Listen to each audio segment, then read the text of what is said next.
किसान आंदोलन का आज 43वां दिन है। इस बीच किसान संगठन आज गाजीपुर बॉर्डर से पलवल तक ट्रैक्टर यात्रा निकाल रहे हैं। किसान नेता राकेश टिकैत की अगुवाई में ये ट्रैक्टर रैली निकाली जा रही है। 8 जनवरी यानी कल किसानों की सरकार के साथ 9वें दौर की बातचीत तय है, लेकिन इससे पहले आज किसान बड़ा प्रदर्शन कर रहे हैं। अगर 8 जनवरी की बैठक से हल नहीं निकला तो 9 जनवरी को कृषि कानून की कॉपी जलाने की तैयारी भी की गई है। साथ ही 9 जनवरी से ही हरियाणा में किसान संगठन घर घर जाकर लोगों से संपर्क शुरू करेंगे। आज की ट्रैक्टर रैली को देखते हुए हरियाणा और गाजियाबाद पुलिस ने एडवाइजरी जारी करते हुए एक्सप्रेसवे के ट्रैफिक को डाइवर्ट किया है, जिसके तहत हरियाणा से आने वाली गाड़ियां करनाल और पानीपत से यूपी की तरफ डाइवर्ट की गई हैं। इसी बीच डीएमके नेता एमके स्टालिन ने किसानों के समर्थन में ट्वीट करते हुए मोदी सरकार पर निशाना साधा। उन्होंने कहा कि जब आप करोड़ों रुपए खर्च करके नई संसद बना सकते हैं तो किसानों के कर्ज को क्यों नहीं माफ कर सकते।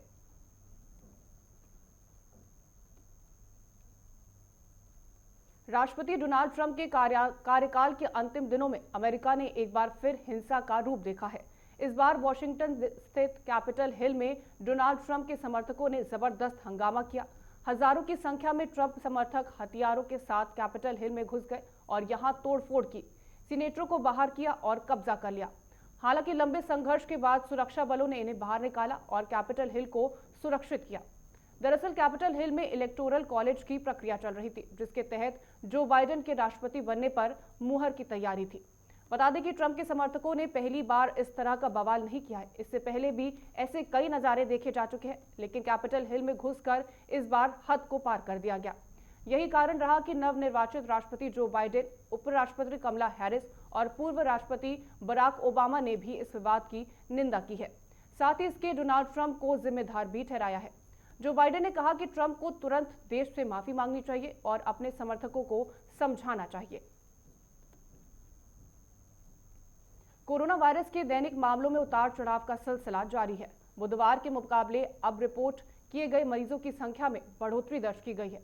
केंद्रीय स्वास्थ्य मंत्रालय के आंकड़ों के अनुसार पिछले 24 घंटे में कोरोना वायरस के 20,346 नए संक्रमित मामले सामने आए हैं।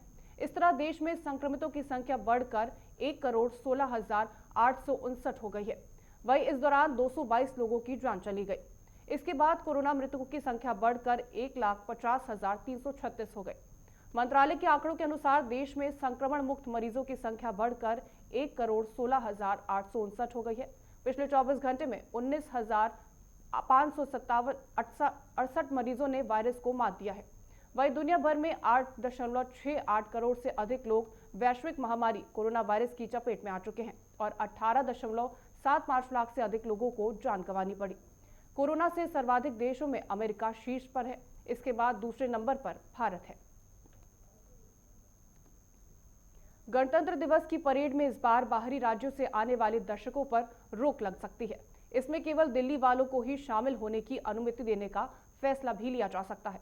इस कारण किसान आंदोलन ने गणतंत्र दिवस की तैयारियों को लेकर पहली बैठक में ये मुद्दा उठा था कि ऐसा ना हो, किसान टिकट खरीदकर 26 जनवरी की परेड में आ जाए और नारेबाजी व हंगामा ना करें। इसके मद्देनजर किसानों को नई दिल्ली इलाके में आने से रोकने के लिए अभी से रणनीति बनाना शुरू कर दिया गया है। दिल्ली पुलिस के एक वरिष्ठ अधिकारी ने बताया कि गणतंत्र दिवस पर कार्यक्रमों पर राजपथ पर पहली बैठक हुई थी। इसमें दिल्ली पुलिस, एनडीएससी, पीडब्ल्यूडी और रक्षा मंत्रालय समेत तमाम एजेंसियों के अधिकारी शामिल हुए।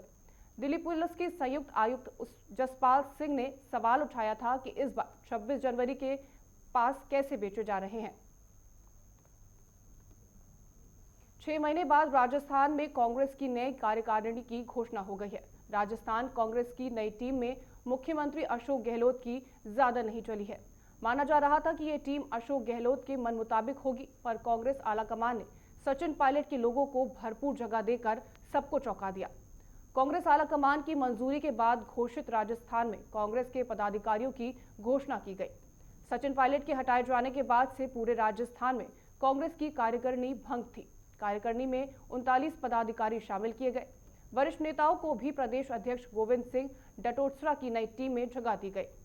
नई टीम में सचिन पायलट के करीबियों को बड़ी संख्या में जगह मिलने पर हर तरफ सियासी चर्चा हो रही है। अगर 39 लोगों की कांग्रेस के उपाध्यक्ष, महासचिव और सचिव की सूची देखें तो 40% सचिन पायलट के समर्थकों को जगह मिली है। दिल्ली सरकार स्कूली शिक्षा पर एक इंटरनेशनल शिक्षा सम्मेलन का आयोजन करने जा रही है। आगामी 11 से 17 जनवरी 2021 तक दिल्ली शिक्षा सम्मेलन 2021 होगा। डिप्टी सीएम मनीष सिसोदिया ने सम्मेलन से संबंधित एक वेबसाइट लॉन्च करते हुए कहा कि सम्मेलन में भारत के साथ 6 अन्य देशों के 22 शिक्षा विशेषज्ञ स्कूली शिक्षा के अलग अलग विषयों पर विचार रखेंगे। इनमें Bharat, Finland, England, Germany, Singapore, Netherland और कनाडा के विशेषज्ञ भी शामिल होंगे। उप मुख्यमंत्री ने कहा कि कोविड-19 और स्कूल बंद होने के कारण बच्चों के शिक्षा को बुरी तरह से प्रभावित हुई है, इसलिए अब स्कूल खोलने और पढ़ने के तरीके से पहले जैसे नहीं रह जाएंगे। हम स्कूल को फिर से खोलने के दौरान बच्चों के शैक्षिक नुकसान की हर संभव भरपाई पर विचार मंथन करना होगा, जो हम इस सम्मेलन के माध्यम से करने जा रहे हैं। कोरोना के प्रभाव के साथ ही नई शिक्षा नीति के आलोक में शैक्षणिक रणनीति पर इस सम्मेलन में चर्चा होगी। फिलहाल के लिए इस बुलेटिन में इतना ही। देश और दुनिया की तमाम खबरों के लिए आप बने रहे हमारे साथ। नमस्कार।